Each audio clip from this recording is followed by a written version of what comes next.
One of my favorite gardens here at Edible Acres is this space, which is kind of right in the middle of the lawn. It's actually not a full sun position. We're halfway through the day and it's already in shade.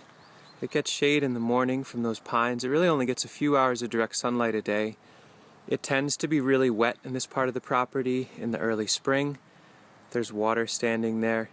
So in this shaded, kind of overly wet patch of lawn, I love to show people how much stuff you can grow in basically a 40 by 20 foot area.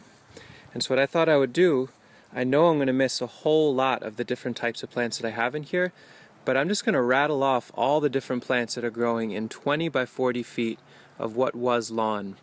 And hopefully this gives folks some ideas and to feel excited about being able to grow more where they live. It's not a whole lot of space, it's a ton of plants.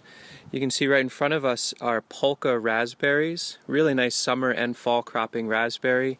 It's got sweet Cicely underneath it, which is this incredibly delicious, licorice, sweet flavored plant. And that actually has run amok in here, which is great since I sell it on my website. This is partially my nursery. Tucked in, there's a little rhubarb popping right in there. On the edge of this garden bed, I have sea kale planted as a rhizome barrier.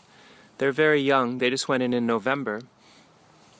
There's a thornless blackberry. I think there's a few varieties of them in here. There are raised beds that have Monarda fistulosa, which is a native bee balm, medicine and nectar source. There are Rovada Red Currants, Serek Black Currants, Blanka White Currants. They have understories of perennial onions and ramps that we can harvest. It isn't up quite yet, but asparagus grows in between them. On the east side we have rhubarb every few feet. There's even a Japanese negi, which is a perennial scallion I should say.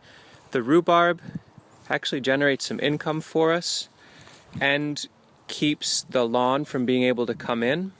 There's valerian growing here. There's purple passion asparagus that will pop up between these. There are red currants in between the rhubarb, so I crack the leaves, cut the leaves and drop them as a mulch for the currants. Those are just getting established. We've got Wyldewood Elderberry in here that I've whacked back pretty hard because I took a ton of cuttings for propagation this spring. But that's a nice larger shrub layer. There's marshmallow tucked in there. There's garlic that's been allowed to perennialize. There's propagation spaces where I'm taking hardwood cuttings and rooting them so I can lift them and sell them or fill out other areas. So not only does this place have its own plants, but it's generating plant stock for elsewhere. There's echinaceas tucked in here or there, more red currants. There's some new varieties of black currants, titania, new to me at least.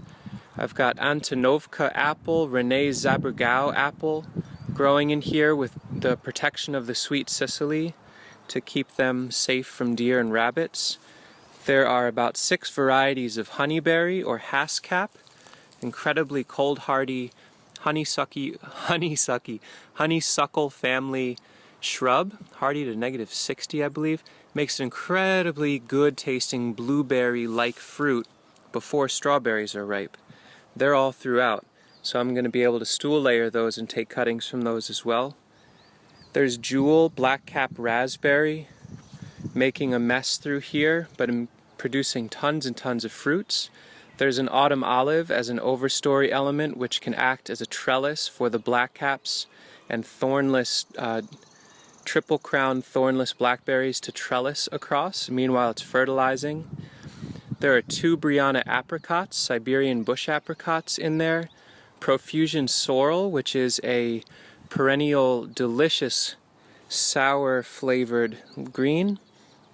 More really happy rhubarb with Jewell Blackcap running through it, and a nice honeyberry just to the north of it. They're in flower as we speak. It's a very early flower. This one's borealis.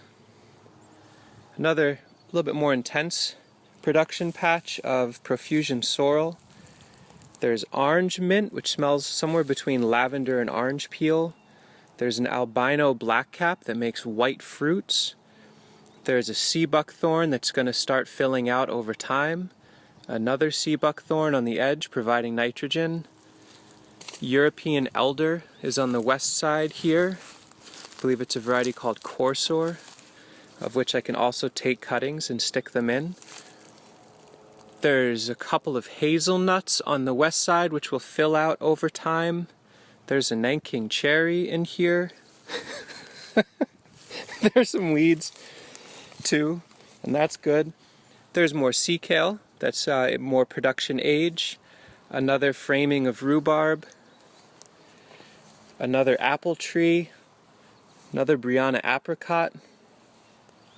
Asparagus popping up underneath a Carpathian walnut, an English walnut. A beautiful tulip tree to frame the very northernmost edge of this whole space. And walking onions. So this is a 40-foot by 20-foot bed. There's some more asparagus. That represents an incredibly tiny backyard plot in a sea of lawn.